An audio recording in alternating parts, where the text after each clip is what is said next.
da nga nekk commerçant homme d'affaires wala entrepreneur te nga gis ni ñàkk dégg anglais gàllankoor la ci sa liggéey kaay ma dey la centre d'apprentissage pratique de la langue anglaise ñu koy wax CAPLA nekk fii si Thiès indi na la lu bees tàq muy jàngal la anglais jaarale ko ci wolof rawatina pour yow mi nga xam ne masoo jàng l'école kon yow mi jàpp ne dégg anglais lu mënta ñàkk la ci say activités professionnelles occasion gi ni buñ la indil ngir nga mën a làkk anglais cours yi mën nga koo def en ligne wala nga ñëw jàkkaarloo ak jàngalekat yi bu la gënalee jàng anglais si wolof lu mën a nekk la fii si CAPLA ndax ki ko jiite am na certification bu ñu ko joxee ca États-Unis ngir jëmmal xarañteefam si wàllu jàngale CAPLA ñoo ngi fii ci cité Malick Sy ginnaaw hôtel Massa Massa mën nga ñëw woo ci 77 447 45 61 77 447 45 61 avec CAPLA, donnez de nouvelles chances à vos projets. La commune de Thiès-Ouest a eu la chance de faire partie de ces 5 communes.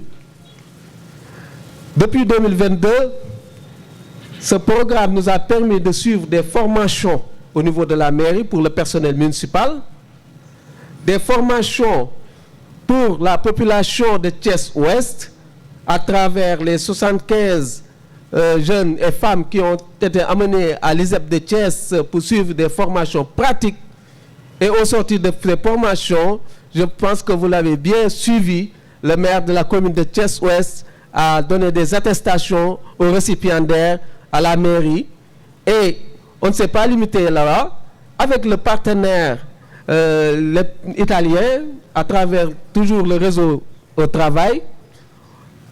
on a organisé ces 75 en start-up et on a sorti les 5 meilleurs projets qui ont été financés par le partenaire. Et ces start-up actuellement sont en train de marcher très très fort et vous pouvez le voir parce que là ils sont venus exposer ici au niveau de la foire. Quand je parle de Solar Inno, il en fait partie. Je parle des pâtissières sont là et ceux qui font pisciculture et transformation moringa et tout. Donc pour vous dire que on a changé de paradigme. Parce que quand on parlait de partenariat, comme je l'ai dit tantôt ce matin, lors du forum, c'était des dons. Le partenaire venait avec ses dons, les donnait, et puis il n'y avait pas de suite. Mais heureusement, l'Italie a changé la donne en venant avec des projets sérieux, en venant former nos populations, en venant créer des entreprises et de les accompagner. Donc je pense que ceci mérite des applaudissements.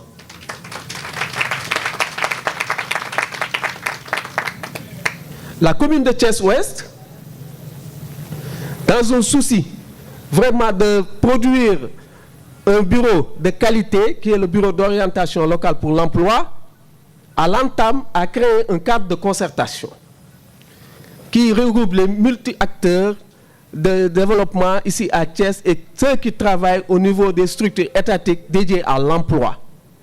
Je peux parler de Pôle emploi, je peux parler de ANPEJ, je peux parler de MIL et d'autres structures qui sont ici,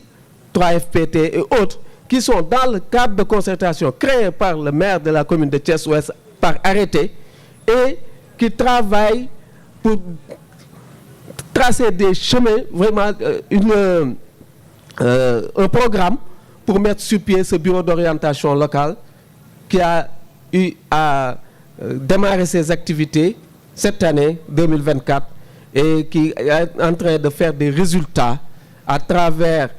une cartographie qui a été faite ici à Thiès de toutes les entreprises, de toutes les écoles de formation et cette cartographie nous a permis d'aller vers ces structures, nouer des partenariats, signer des conventions qui vraiment tendent vers une insertion de ces jeunes-là qui ont besoin de formation et d'emploi. Donc ça, c'est des activités qui ont été menées par le bureau d'orientation locale qui émanent de ce cadre de concertation qui a été créé par la municipalité de Thiès-Ouest à travers son maire, Dr Momodi Djité. Donc pour vous dire que c'est un projet très très sérieux qui fait ses résultats. Les résultats sont visibles. Ce n'est pas de la théorie comme on dit. C'est des choses pratiques. Et c'est l'occasion aussi de saluer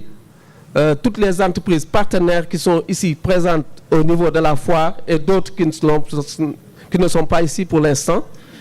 Et remercier encore nos partenaires, et notamment la ville de Cuneo, avec qui on a fait un jumelage à travers M. Ivan qui est là, et Milena aussi, et Mme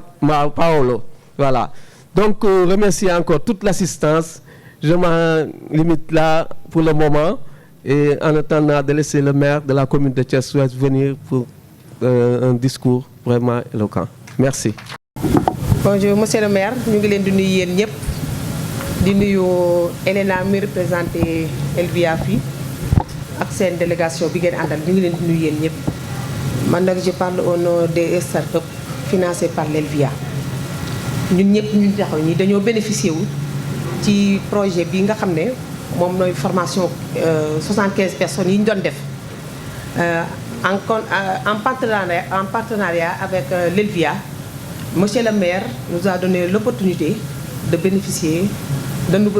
d'avoir bénéficié pour ce projet. Nous dañuy gërëm monsieur le maire bu baax parce que yombul ndax ngay liggéey ñu jàppale la ci matériel boo xam ne ça coûte des millions te remboursement amul de zéro franc la loolu dañ ciy sant yàlla bu baax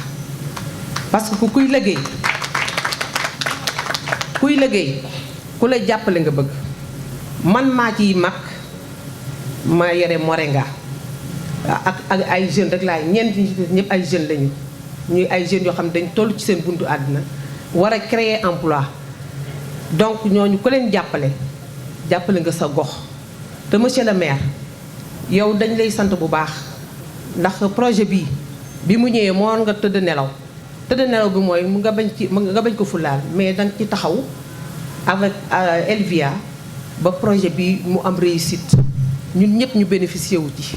ñu ciy sant yàlla bu baax di la ci gërëm ci sant Elvia aussi di ko remercier bu baax a baax mu gën a am projet yoo xam ne yeneen bénéficiaire danañ ci bénéficier wu bala ñu du ñu tëj nag te remercier wu ñu Sidaati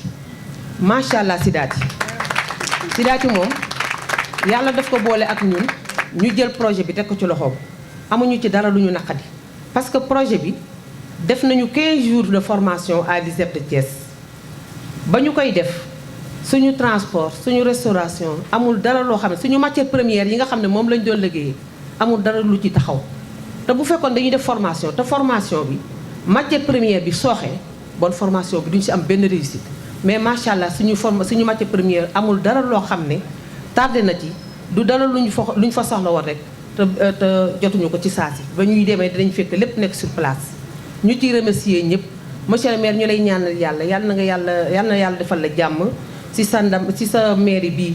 nga yokk ba ñu am yeneen i projet yoo xamante ne dinañ ci bénéficier wu ñeneen aussi bénéficier wu ci parce que yaa ngi jàppale jeunes yi di jàppale jigéen ñi jërëjëf yal na yàlla defal jàmm merci beaucoup Elena je vous remercie. Bonsoir à tous. On est ravis aujourd'hui d'être ici et vraiment on salue cette initiative de la mairie de Thiès-Ouest qui a décidé de répéter l'initiative qui avait été organisée il y a 2 ans et qui avait été un grand succès, donc une foire de réseautage pour l'emploi. Une fois que nous avons décidé de soutenir à travers les projets Réseau au Travail que M. Dia a bien décrit tout à l'heure, et nous avons décidé de continuer à soutenir cette initiative parce que c'est en plein en ligne avec ce qu'on est en train de faire sur les projets. Le projet Réseau au Travail, que je rappelle, est financé par la coopération italienne et les chefs de file de la région Piémont, que nous avons l'honneur d'avoir ici aujourd'hui, ainsi que les partenaires du projet, comme l'Université de Turin, ENAIP et la commune de Cuneo, qui est notre partenaire en Italie. En fait, il s'agit d'un projet de coopération décentralisée, donc une coopération nord-sud qui a permis d'avoir un échange d'expériences et de réfléchir aux politiques pour l'emploi respectives des 2 territoires. Donc vraiment, on salue cette initiative. On souhaite une grande réussite à cette foire qui a été organisée en marge d'un forum qui a eu lieu ces derniers 3 jours, qui a permis de capitaliser les résultats du projet, de continuer la réflexion sur la coopération Nord-Sud et sur le renforcement des politiques pour l'emploi au niveau des communes. Donc vraiment, c'est un événement très important qui continue le travail de réflexion qui a été fait dans ces jours. Et on souhaite vraiment que cette coopération puisse continuer. Il y a déjà des perspectives. On va continuer en tant qu'Elvia, mais en tant que tous les partenariats, à renforcer le bureau local pour l'emploi qui a été créé grâce au projet et à travailler ensemble pour l'emploi des jeunes et des femmes. Asalaamaaleykum ñu ngi nuyu ñi fi teew ñëpp di leen nemmeeku yéen ñëpp di am mbégte ñëwaat fii ci place Sofraco defaat li ñuy tuddee foire de réseautage pour l'emploi des jeunes et des femmes muy ñaareelu édition bi dañ bëggoon sax chaque année ñu def ko donc ci 2024 bi la waroon doon mais comme dafa am événement bu am solo boo xam ni dafa waroon a am ci début d'année 2025 bi muy forum international bi nga xam ni moo tax suñu gan yi bàyyi ko Italie ñëw fi ak ñeneen ñoo xam ni jóge woon dañ ci yeneeni communes yu nekk Sénégal je pense Henri wax na ko léegi projet bi dafa laal juróomi commune ci Sénégal Thiès Ouest bokk ci yeneen communes yi nga xam ni ñoom la laal commune Ronk nekk ci Saint-Louis ci la bokk commune Pikine Est ci la bokk commune Koubalan nekk Bignona ci la bokk ak commune Louga ñooñu ma tudd ñooñu ñëpp ñu ngi fi woon ci ñetti fan fii ci Thiès Ouest nekk suñuy gan donc loolu moo tax ñu ni comme xew-xew boobu am na solo ñu ni nañ ko booleeg foire bi loolu moo tax foire bi xaw a yéex ren ñu def ko ci début d'année 2025 mais ci biir année 2024 bi la waroon am parce que dama ne woon bi may lancé fii première édition bi chaque année dañ koy def maintenant donc ñu sant yàlla bu baax kon ci loolu di am mbégte bi ñu mayee ñu fekkeewaat ko je pense que ñi fi jot a jël kàddu li ñu wax daanaka lu ma ciy tegaat du bari mais xëy na li ma ciy sof rek mooy foire bi dafa nekk ci benn continuité walla benn processus bu cohérent bi yàlla defee ñu jël mairie bi dañ ci fekk ay commission mooy conseil municipal bi nga xam ni conseillers yi ñoo fi nekk dañ leen a organiser ay commission yoo xam ni day jàpp ci compétence yi nga xam ni moom la ñu transféré muy 9 masalan am na commission éducation am na commission santé am na commission sociale et cetera sport mais bi ñu ñëwee ñu gis ni jaadu na fi jamono toll donte emploi nekkul suñu compétence ñu ni duñu toog seetaan état parce que état la war mais comme ñun ci état lañ bokk parce que communes yi ci état la ñu soqi ko ay bànqaas lañ yoo xam ne ci état la ñu soqi ko ñu ni kon lu ñu def rek defal nañ ko état comme ci état lañ bàyyi ko kon du ñu toog seetaan état kese ñu créé li ñuy tuddee commission femmes et entrepreneuriat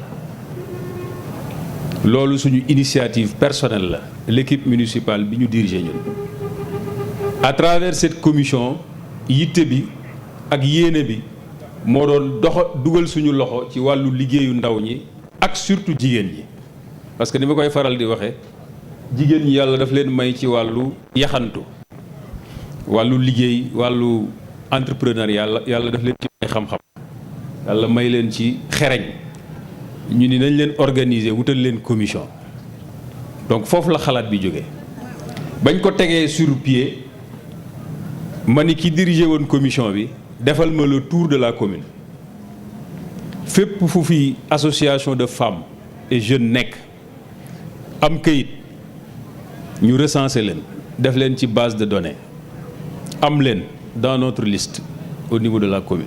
booba xamaguma ni sax projet Elvia dina ñëw mais maa ngi waaj loolu nag initiative boobu ak yéene bu rafet boobu moom la yàlla jël indi projet bi mu méngoog ñun li ñu bëggoon Elvia ñëw indil ñu projet bi muy projet RETI liñ ci bëggoon def yépp nag mu ko ciy def mooy lan formation des femmes insertion emploi des jeunes. donc liñ ci jot a def am na film bu mag bu rëy buñ ci defoon fii ci mairie bi teg liñ ci jot a def yëpp ci ay activités wax nañ ko léegi am na formation ISEP ba ñu paree def nañ cérémonie bu mag ci biir mairie joxe attestation bi ñu paree sélectionné les meilleurs ñi nga xam ne ñoo ci yar ay projet financé leen ba tey yàlla dogal ñoo fi jël kàddu léegi ci turu maire bi sant Cissé nee naa ko sant bi nag moo xaw a doy war li muy jaay yëpp dina ko lekk xam naa ne moom du fi jëlee dara ci stand yi donc bu ko defee lii moo waral mbir mi mu toll fii tey ba tey projet bi jeex 3 ans la woon mais suba ak jàmm ci kàttanu borom bi ñoom ñii teew fii di délégation bi italienne ñu leen di nuyu au passage di leen sargal ci seen teewaay suba war nañ leen a dalal maire yi avec l'équipe municipale le bureau municipal les adjoints au maire pour lan ñu tàmbaliwaat beneen projet bu bees je pense loolu jar na tàjjo beneen projet bu bees boo xam ni day duggaat ci même loolu ma waxoon formation des femmes des jeunes emploi des femmes et des jeunes kon loolu je pense que yàlla ñuy defal sutura ñu ciy am résultat mais ñu ciy am ndimbalam et ça c'est très important li ci gën a neexati mooy projet bi ñu doon wër muy am benn xam nga li ñu tuddee coopération décentralisée dafay am cadre juridique bu koy matérialiser mooy nga am lëkkaloo ak bitim réew ci këyit gu ñu xaatim commune Kinéo bi nga xam ne ñii fa lañ jógee suba ak jàmm dañuy signer ñun ak ñoom wala boog dañuy lancer lu ñu tuddee pacte d'amitié boo xam ni dañ koy xaatim entre ñaari communes yi muy Thiès Ouest ak commune bu Kinéo loolu nag li ci mën a juddoo kenn xamul lu mu toll mënuñoo wax nangam la wala sàngam boo ko doon misaal da nga naan géej guy saawaan baawaan la ku ci nekk mën nga cee amee lu ne donc nag loolu yàlla na ko yàlla mottali mu nekk njariñu commune bi ak doomu commune bi donc loolu la ñu bëggoon a jiital ci wolof waa Italie ngeen baal ma mooy donc vous m'excusez j'ai prononcé quelques mots en wolof parce que c'est notre langue nationale et nous communiquons avec ce peuple-là et ce peuple 75% de ce peuple sont des analphabètes ils ne comprennent pas la langue française nous sommes obligés de parler wolof d'abord pour qu'ils comprennent nous représentons ce peuple donc il est normal qu'on parle à ce peuple voilà maintenant je vais son représentant mesdames et messieurs les adjoints au maire le bureau municipal mesdames et messieurs les conseillers municipaux de Thiès-Ouest monsieur le délégué de quartier de Thiès-Ouest El Hadj Malick Ndiaye il s'est excusé tout à l'heure chers agents municipaux chers partenaires de la commune de Thiès-Ouest de Kinéo et l'ONG Elvia honorables invités chers exposants rendons grâce à Dieu le Tout-Puissant le Seigneur de l'univers nous voici réunis à nouveau pour l'ouverture officielle de la 2e édition de la foire de réseautage pour l'emploi des jeunes et des femmes qu'organise la commune de Thiès-Ouest que j'ai l'honneur de diriger. Cette foire qui est devenue une tradition montre encore une fois notre volonté de promouvoir l'emploi des jeunes et des femmes qui reste une problématique cruciale malgré les initiatives étatiques développées jusqu'ici. C'est donc un événement qui non seulement favorise une synergie entre les acteurs qui œuvrent inlassablement à la promotion de l'entrepreneuriat local, mais aussi et surtout permet à travers des panels, je rappelle dans le chronogramme, il y aura un panel qui va réfléchir sur la problématique de l'emploi des jeunes. Donc, à travers des panels, de trouver des solutions adéquates à ce problème. Le thème de cette année, qui porte sur l'implication des collectivités territoriales sénégalaises dans la promotion de la formation et de l'emploi des jeunes et des femmes, montre déjà notre engagement et surtout notre avancée sur cette question de l'employabilité. Je réitère donc à ces jeunes et à ces femmes, devrais-je dire ces braves femmes de ma commune, et promets de poursuivre ce genre d'initiative pour leur bien-être socio-économique. Je ne saurais terminer sans remercier l'ONG Elvia, particulièrement Elena Gatti. Donc je demande à l'assistance Standing Ovation pour Elena Gatti, qui est depuis le début à nos côtés. C'est grâce à elle que ce projet est rentré dans la commune. Donc Elena pour son soutien sans faille à la réussite de cet événement. C'est également l'ONG Elvia qui a financé la foire, les stands que nous avons loués gratuitement, mis à la disposition des exposants. Donc sur ces mots, je déclare ouverte la foire de réseautage des 13, 14 et 15 février sur le boulevard Sofraco au quartier Mbour 1 et vous remercie de votre aimable attention. Merci beaucoup.